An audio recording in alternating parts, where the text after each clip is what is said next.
Hai, saya Mas Herman. Hari ini kembali ke sesi Q&A dan saya akan menjawab satu buah email yang sudah masuk ke dalam inbox saya.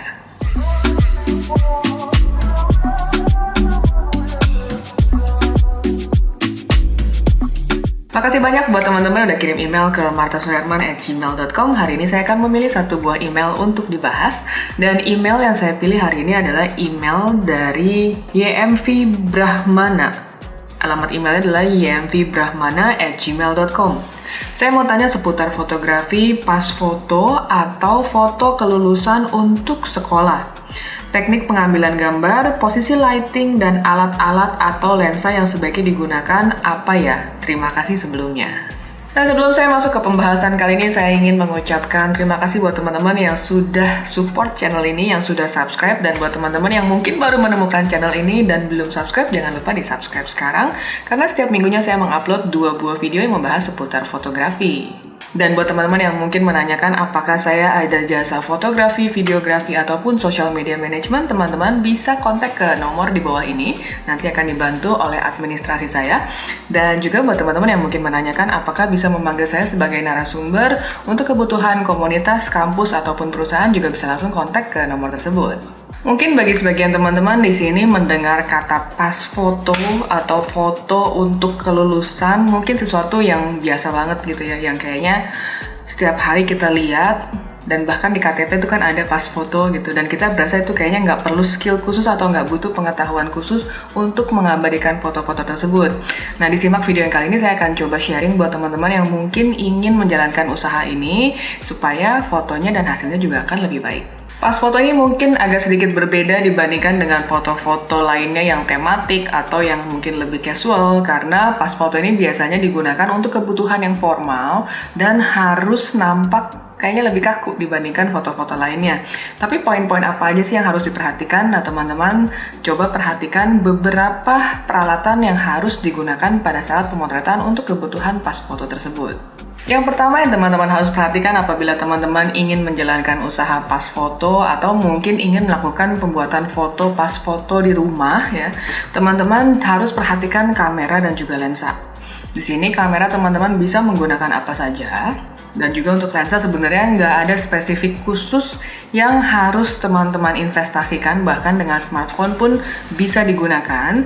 Tapi beberapa poin yang teman-teman harus perhatikan adalah teman-teman jangan menggunakan focal length yang terlalu lebar.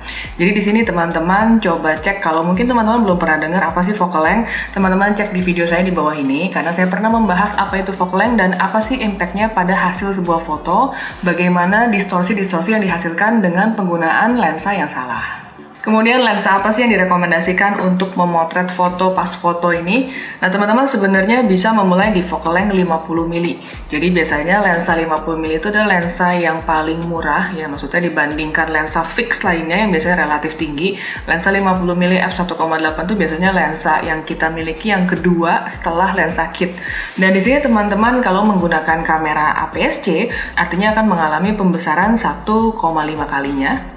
Dan artinya pembesaran itu menyebabkan focal length kamu bertambah, di mana 50 mili ini akan menjadi sekitar 75 mili. Dan buat teman-teman yang mungkin menggunakan smartphone, teman-teman harus menggunakan lensa yang tidak terlalu lebar, karena kalau kamu menggunakan lensa lebar nanti akan ada efek distorsinya. Jadi mungkin kalau teman-teman menggunakan iPhone, teman-teman bisa menggunakan portrait mode, dan itu pastinya bisa membuat foto kamu akan lebih baik karena tidak terlalu lebar dan tidak terlalu banyak distorsi. Dan selain itu teman-teman harus perhatikan background yang akan digunakan, karena biasanya ada kebutuhan-kebutuhan khusus yang diperuntukkan. Jadi misalnya kalau kamu ingin membuat akte nikah, nah kamu akan membutuhkan background berwarna merah gitu ya.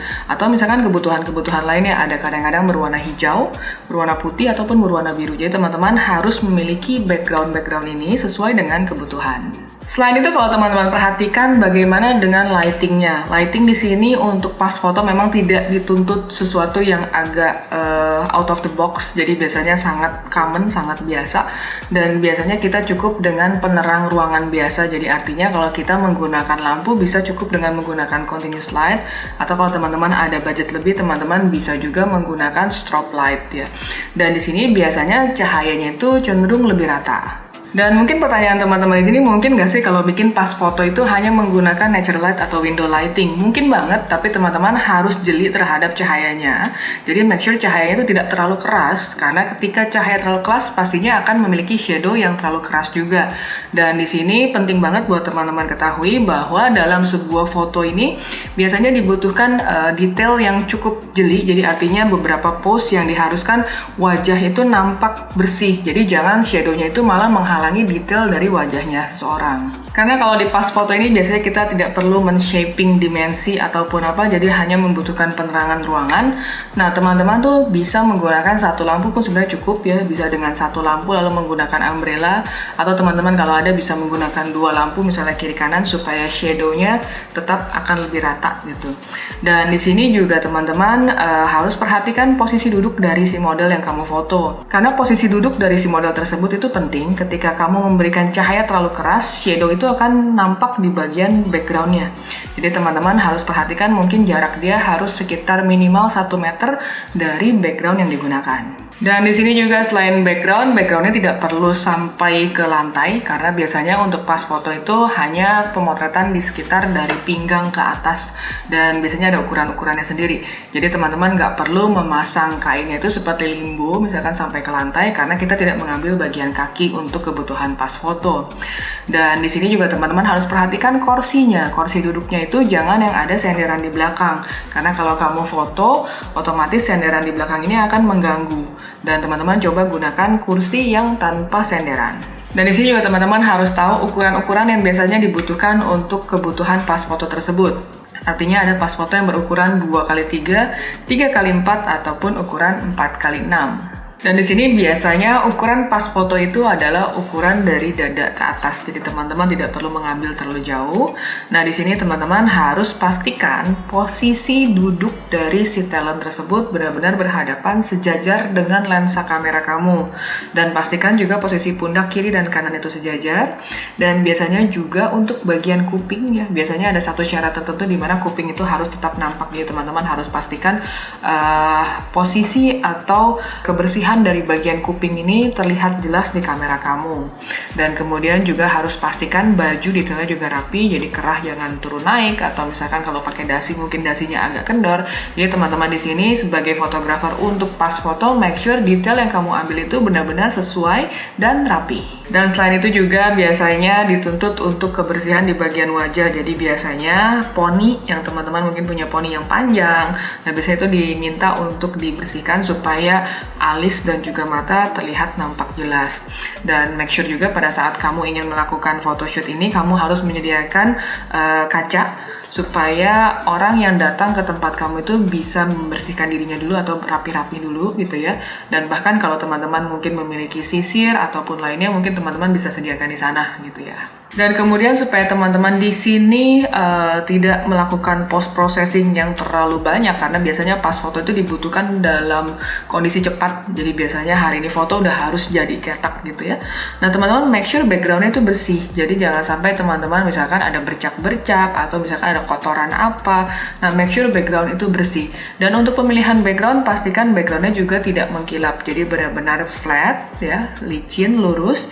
Dan juga pastikan kainnya itu bukan kain yang mengkilap, ataupun kalau teman-teman menggunakan kertas, pastikan kertas itu tidak lecek gitu, tidak banyak lipet-lipetannya, jadi foto kamu itu terganggu hasilnya sehingga tidak sempurna. Oh ya, selain kaca, teman-teman juga perlu siapkan tisu. Jadi di sini kalau mungkin teman-teman ada kliennya adalah cowok yang biasanya mungkin nggak bawa bedak atau apa, make sure dia melap wajahnya dengan tisu ya. Jadi supaya minyak-minyak itu tidak mengganggu hasil fotonya. Jadi kalau teman-teman mungkin pernah mengalami photoshoot pas foto, setiap kali pas foto kayaknya hasilnya ancur-ancuran banget gitu ya. Nah teman-teman make sure harus membersihkan wajah dulu terlebih dahulu, paling nggak dilap. Nah kalau yang perempuan mungkin bisa siap-siap dengan bedak atau lipstick gitu ya. Tapi yang cowok biasanya cukup dengan melap supaya minyak-minyak itu tidak nampak di wajah. Dan biasanya juga teman-teman harus perhatikan wajah itu harus benar-benar sejajar dengan kamera. Artinya jangan terlalu chin up, terlalu tinggi sehingga bagian leher kita terlalu panjang, atau misalkan terlalu menunduk ke bawah sehingga mungkin kalau yang gemuk double chinnya kelihatan gitu ya, dagunya kelihatan double. Jadi make sure benar-benar sejajar dengan kamera. Nah, itu untuk kebutuhan pas foto. Mungkin tadi pertanyaannya ada satu lagi mengenai liputan pada saat kelulusan gitu ya. Nah, biasanya kelulusan juga memang digunakan backdrop yang standar gitu ya. Dan biasanya itu bisa macam-macam, bisa juga hanya menggunakan kayak satu banner yang print besar lalu kemudian didudukan di sana talentnya gitu ya. Atau misalkan teman-teman mungkin yang paling umum kalau zaman dulu saya sering lihat kayak rak-rak buku atau apa lalu kemudian disediakan kursi dan juga beberapa aksesoris gitu ya. Nah, itu oke-oke saja bisa dilakukan dan tekniknya sebenarnya hampir sama. Tapi kalau misalkan teman-teman menggunakan fotonya untuk kelulusan, biasanya memang lebih besar atau lebih luas gitu ya. Dan di sini biasanya tetap saya sarankan dengan 50 mili supaya teman-teman tidak mengalami foto yang terlalu terkena distorsi yang terlalu banyak, karena biasanya foto yang ada distorsi itu nggak enak. Kadang-kadang tangan kita jadi kelihatan lebar banget atau kaki jadi panjang banget gitu. Nah, make sure di sekitar 50 mili itu lensa yang paling aman menurut saya. Nah, kalau kelulusan di sini teman-teman mungkin case-nya sedikit berbeda dengan foto pas foto di mana pengambilannya itu lebih ketat. Tapi kalau kita memotret dalam foto graduation biasanya kan kalau anak TK misalnya ya, dia ada graduation yang foto dia sendirian, mungkin ada yang bareng orang tuanya gitu, atau misalkan ada papa mamahnya, ada adiknya. Nah, itu berarti kan membutuhkan space yang lebih besar. Artinya kita membutuhkan background yang lebih besar dan juga lampu yang mungkin lebih banyak. Jadi teman-teman harus perhatikan poin-poin itu. Semakin banyak objek yang akan kita foto, otomatis kita membutuhkan space yang semakin banyak, semakin lebar, dan juga membutuhkan lampu yang lebih banyak, dan juga membutuhkan background yang lebih lebar. Jadi itu otomatis semakin besar, semakin lebar. Nah, kalau semakin dikit, otomatis kita juga bisa menggunakan peralatan yang minimalis. Nah, itu dia tips saya hari ini buat teman-teman yang mungkin lagi pengen belajar bikin pas foto sendiri atau mungkin ingin memulai usaha pas foto, karena biasanya pas foto graduation itu selalu ada dan selalu dibutuhkan. Nah, semoga tips saya bisa membantu teman-teman di sini, dan juga buat teman-teman lainnya yang mungkin ada pertanyaan silahkan email ke martasuherman@gmail.com. Dan juga yang mungkin ada teman-teman ingin memberikan komentar atau masukan lainnya untuk tips kali ini, silahkan tuliskan di kolom komentar di bawah ini. So, thank you for watching. Jangan lupa like, comment, subscribe, dan juga share. Bye.